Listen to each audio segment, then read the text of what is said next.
راوی کون ہے؟ کبشہ صحابیہ کہتی ہیں کہ داخل علیہ رسول اللہ صلی اللہ علیہ وسلم، میرے پاس آئے نبی علیہ الصلوۃ والسلام، مراد میرے گھر میں، فشرب من فی قربۃ معلقۃ قائما، تو آپ علیہ الصلوۃ والسلام نے گھر میں لڑکے ہوئے مسکیدے سے پیا، اس کے منہ سے پیا کھڑے ہو کر، اچھا ایک کھڑے ہو کر اور ایک مسکیدے کے منہ سے براہ راست پیا، جبکہ آپ نے منع کیا خود۔ فقمت الی فیہا، میں نے کیا کیا آپ کے جانے کے بعد، میں نے مسکیدے کا جو منہ،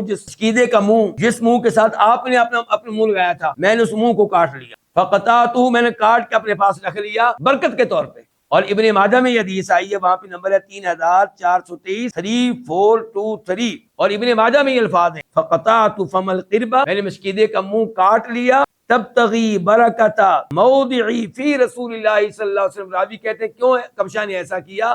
انہوں نے مسکیدے کا وہ والا منہ جس کے ساتھ اللہ کے رسول کا منہ لگا تھا، اس کو کاٹ کے رکھ لیا تاکہ تبرک کے طور پہ اس کے فائدہ اٹھائیں کہ یہ وہ ٹکڑا ہے جس کے ساتھ اللہ کے رسول کا منہ لگا ہے۔ تو صحابہ کرام